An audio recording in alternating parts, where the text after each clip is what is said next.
Hello दोस्तों, तो कैसे हैं आप लोग। दोस्तों आइए आज जो बात करेंगे वो हम बात करेंगे कि स्टेनो की तैयारी कैसे करनी चाहिए, स्टार्टिंग उसकी कैसे करनी चाहिए, स्किल आपको कैसे निकालना है, स्किल पर पूरा बेस होगा। और वीडियो थोड़ी लंबी हो सकती है, नए हैं तो चैनल को सब्सक्राइब करके बेल आइकन आप लोग जरूर दबाएंगे।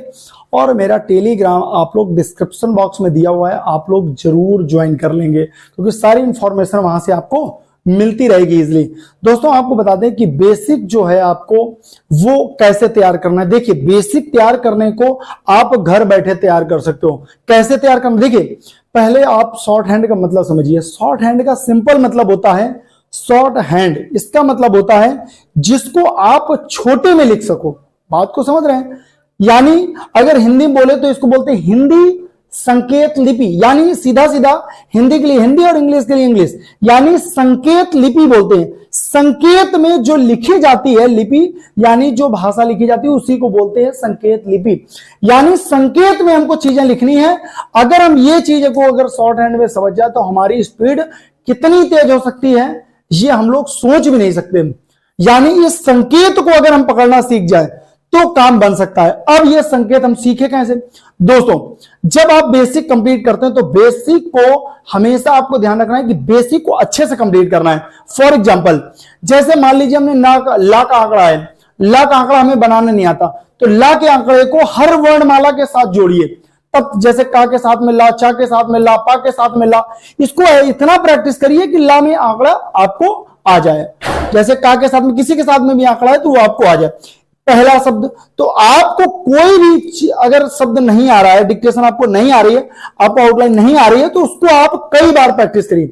जब वो आप प्रैक्टिस करोगे तो आपके सबकॉन्शियस माइंड में वो चीज जुड़ जाएगी। फॉर एग्जाम्पल हम लोग जब स्टार्टिंग में लिखते थे तो का को हम लोग ऐसे करके ऐसे लिखते थे। अच्छा अब हम लोग ऐसे लिखते, पहले हम लोग उल्टा लिखते थे।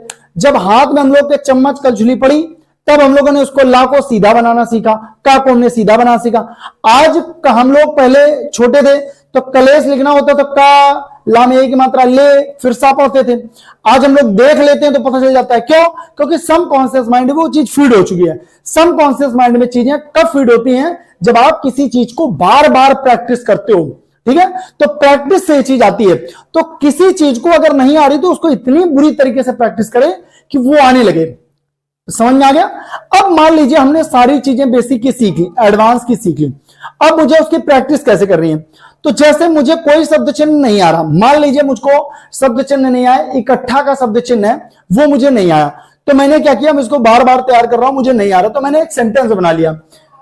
यहां पर लोग इकट्ठा हैं, वहां जाने पर लोग इकट्ठा हो जाते हैं। इकट्ठा काम करना चाहिए, इकट्ठा सारा काम नहीं करना चाहिए, इकट्ठा सामान नहीं लाना चाहिए, इकट्ठा नहीं जाना चाहिए, इकट्ठा तैयार नहीं होना चाहिए। मतलब इकट्ठा करके 5-6 तैयार कर लो, जीवन में वो चीज नहीं भूलेगी क्योंकि वो सबकॉन्शियस माइंड में फीड हो जाएगी। तो आपको चीजों को यह समझना है कि ये संकेत लिपि है और इसको आराम से तैयार करना है। ठीक, अब आते हैं एक्सरसाइज पे। मान लीजिए हमको सब कुछ तैयार हो गया, क्रिया तैयार हो गई है। एक सेंटेंस को पूरा करने में क्या चलता है? सर्वनाम चलता है, प्रीपोजिशन चलता है, की, का, को, में, से, ये चलता है। हर डिक्टेशन के बीच में आता है, इसको तैयार करिए। लास्ट में क्रिया तैयार करिए, कुछ शॉर्ट वर्ड तैयार करिए, पूरी डिक्टेशन आपकी कंप्लीट। ठीक, कठिन वर्ड हमेशा आएंगे, आप कितनी भी प्रैक्टिस कर लो कठिन डिक्टेशन हमेशा आएंगे, उससे आप बच नहीं सकते हो। ठीक है, हिंदी में भी आते होंगे, ऐसे वर्ड निकल के आ जाते होंगे जो आप नहीं लिख पाते हो, शॉर्ट हैंड में भी आएंगे।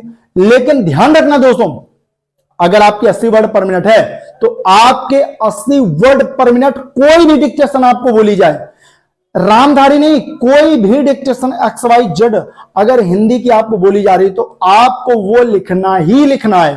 ठीक है, अगर आप उसको नहीं लिख पा रहे हैं इसका मतलब कि आप में दिक्कत है, आपकी कंप्लीट नहीं है। आप पूरी डिक्टेशन को लिखिए और रीड करिए। कोशिश करिए दोस्तों कि सबसे ज्यादा डिक्टेशन को, एक डिक्टेशन को आप एक बार लिखिए और 3 बार रीड करिए।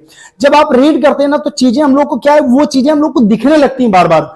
जब वो चीज बार बार दिखती है तो हम लोग को, हम देखते ही समझ जाते हैं कि अरे ये तो ये मतलब है। जैसे मान लीजिए मैंने कहा मैं यह काम करना चाहता हूं कि, अब एक साथ लिख लिया मैंने, अब ये कभी भी आ जाएगा तो मुझे देखते ही पता चल जाएगा कि ये तो ये लिखा हुआ है और मैं उसको कितनी रफ्तार से पढ़ूंगा। ठीक, ऐसे ही 10-5 शब्द इकट्ठा जोड़ते हुए आ जाए और उसको मैं एक एक शब्द में लिखूं तो सोचिए कितनी तेज रफ्तार हो जाएगी।